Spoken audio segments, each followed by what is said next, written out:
Hey everybody, Melon here, welcome back to another video. Today we're going to be doing a teardown of the WAIZOWL cloud. Now thank you very much to WAIZOWL who was kind enough to send out the cloud for me to do a review on. I did already do 2 videos on the cloud of how it performs in game, and I did a full review on that mouse, so if you want to see how this mouse performs and that kind of stuff, you can go check out my full review. Today is going to be the teardown video that I do for every single product I cover here on the channel, where I show you how to take the mouse apart, how to service it yourself, and what the internal specifications look like. Now before we get into it, I did want to quickly preface, as I always do, doing this will void your manufacturer warranty. Do not do this unless you are outside the manufacturer warranty or you are comfortable taking your mouse apart yourself. There is a very high chance you are going to break something on the inside of this mouse, so do not take this mouse apart unless you absolutely have to or you are outside the manufacturer warranty. In order to do this teardown, you'll need a couple tools as always. You'll need something to keep track of your screws. I just use an ice cube tray, but you can use pretty much whatever you want. And you will need a precision screwdriver set. Now most of the screws inside here are Phillips heads, so you don't need anything too fancy. There's no weird hex screws or anything like that, but they are very tiny Phillips heads, so you will need some rather small precision driver sets. So good to have a precision set laying around just in case you need it. But with that out of the way, let's go ahead and start our teardown of the WAIZOWL cloud. All right, let's go ahead and get started. So in order to get to the bottom of the cloud, you will need to remove the stock skates that are on here. So there are 4 axis screws here, here, here, and here.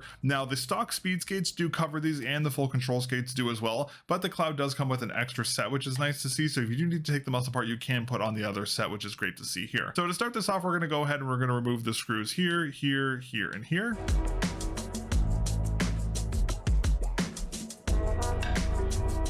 Now with those screws out, opening the unit is very straightforward. All you do is you want to grab the sides here, so you want to put pressure here, and you want to just gently put a little bit of pressure, and the back should pop open just like that. Once it pops open, you can get a fingernail and you can run it along the side of the unit to release all the clamps. Now you do have to press kind of hard into this area and this area here to remove the clamps. Just try and dig your fingernail in as much as you can. The clamp should release. All right, so now that you have this done, you'll see how the top and bottom shell is pretty loose. All you have to do to take the unit apart is just pull straight off from the top, and the top shell should just naturally fall off the bottom shell of the mouse. Now I'm going to talk about the bottom shell in a little bit. Let's first talk about this top shell. Alrighty, now the top shell of the cloud is actually quite unique for one particular thing. You'll see here that the side buttons actually have a very, very unique mounting mechanism, which I haven't seen on any mice yet. Now normally we see the mice kind of in like a clip, if that makes sense, but these ones are a little different where they're stored on these little pegs here. So in order to get the side buttons out, all you have to do is there's this very tiny little gap here. You basically just need to get a fingernail behind that and just pry them off. Now again, you won't really need to replace the side buttons at any point. It's not really something you normally have to service, but seeing a new kind of mounting mechanism with these little pegs is really cool to see. So side buttons are very easy to remove, which is awesome. Now next up, let's go ahead and do the main buttons. Now the main buttons are held in by these 2 Phillips head screws here and here. Now as always, be very gentle when taking these out and putting these back in. If you over thread them, they will damage the unit. So just be very careful when taking these and putting these back in. But we're going to go ahead and just remove these 2 screws.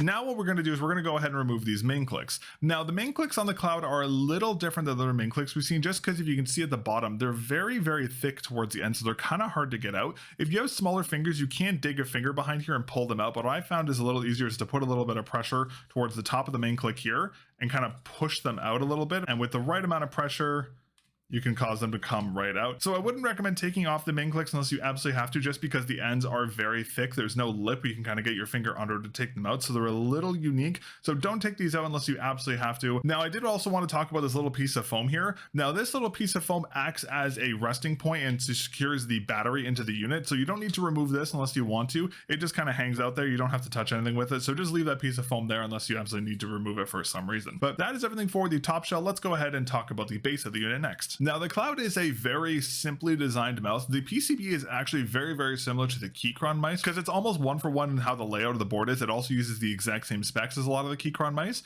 Maybe they're made at the same factory, who knows, but the disassembly process is very similar for this one. So first off, what we're going to do is we're going to go ahead and we're going to tackle this little side button PCB here. Now you'll see there is this very tiny little ribbon cable here. We're going to want to disconnect that first. So what you want to do is this little latch up at the top here. There's this tiny little latch here. You want to go ahead and just get a fingernail and just push that to the top like that, and then once that's open, you can wriggle this cable out. Now again, with all ribbon cables, be extremely careful. These are very, very easy to damage, so don't mess around with these unless you absolutely have to. Just gently pull it out and just leave it like that. Don't pull on it or anything else, just it may cause damage. Now next up, what we're going to do is we're going to go ahead and remove this screw here and this screw here.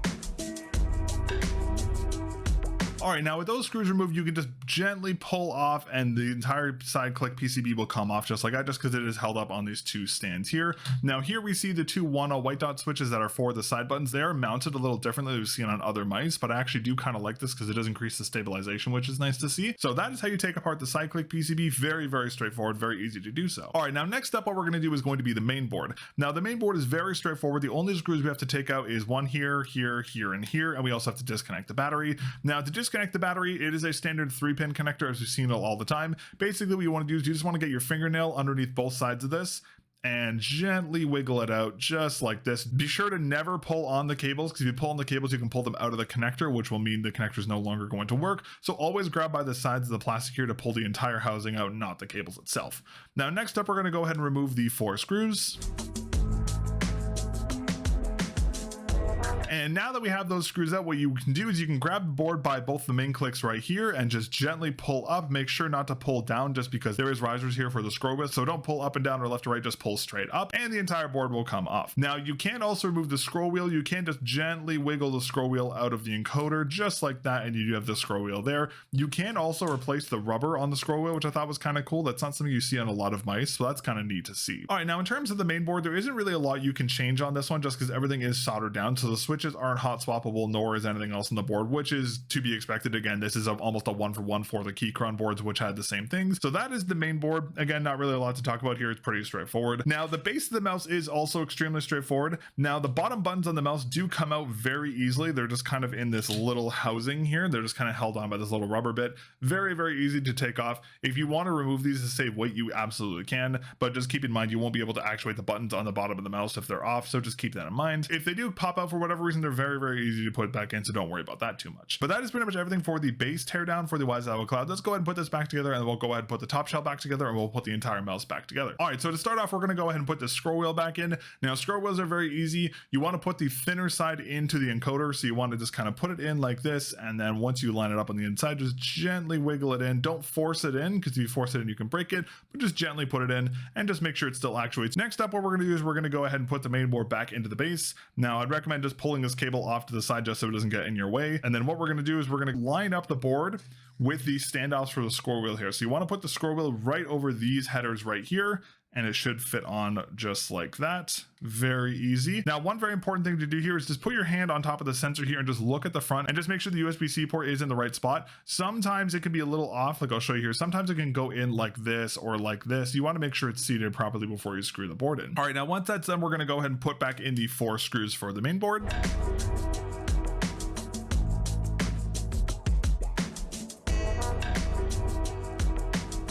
All right, so once those screws are in, just flip the board over and just make sure that the USB-C connector is in the right spot. Also double check that your bottom buttons are still actuatable. Make sure they still have a click to them. If they don't, take the board off and make sure the buttons are in the right spot, but they don't really move around too much, so that should not be a problem. Next up, we can go ahead and put back the battery. So we're just going to slide the connector back into its little 3-pin here. Again, only grab from the sides. And once you kind of get it in, I recommend taking 2 of your fingernails and just pressing it in just like that. Next up, we're going to do the side button PCB. This one's also very, very easy. All you do is basically you just have it sit here and just kind of roughly put it onto these little 2 standoffs here and here, and we go and put the screws back in.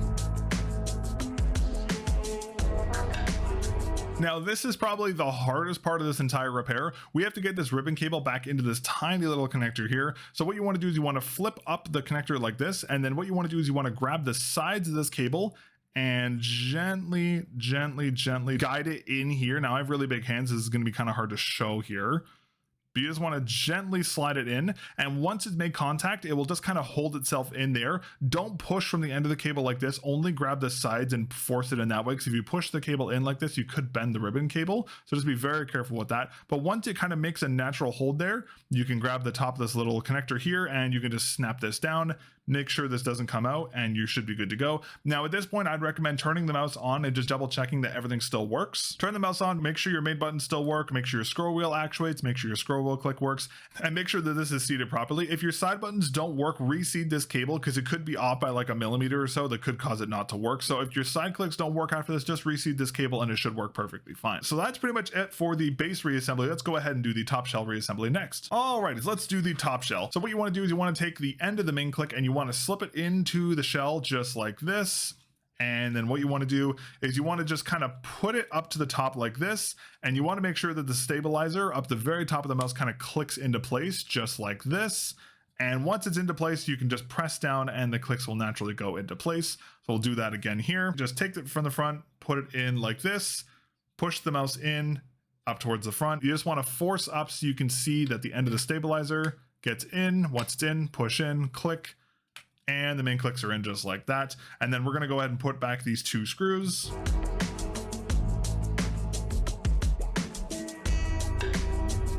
Now, normally what I would say is test the clicks to make sure they actuate, but the WAIZOWL Cloud's a little weird with how this works, where the clicks don't actually have a lot of actuation unless they're on the board. So if one of your clicks does this and one of your clicks doesn't, don't worry about it. It's normal. It's just the way the shell works on the cloud. I just noticed that happens for whatever reason. Now, next up, we're going to go ahead and put back in these side buttons. Side buttons are really easy. You just want to line them up inside the shell here. And then once they're on the inside, just push them in onto these little pegs and they connect no problem. And there you go. Your side buttons are back in. So let's go ahead and we're going to go ahead and put this back together now. So all you want to do for this one is you just want to take the top and bottom of the mouse and just basically put it together. Very, very, very easy. Just make sure everything lines up. Make sure your scroll wheel, of course, still lines up there. And then what you want to do is you just want to basically just take your hand and push it together like a sandwich.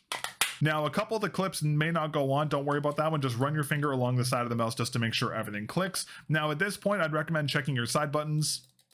Make sure they actuate. Double check your main clicks to make sure they still actuate as well. Check your scroll wheel, just check all the aspects of the mouse to make sure they still work. But if everything checks out fine, everything is working, you can go ahead and put in the 4 screws for the bottom.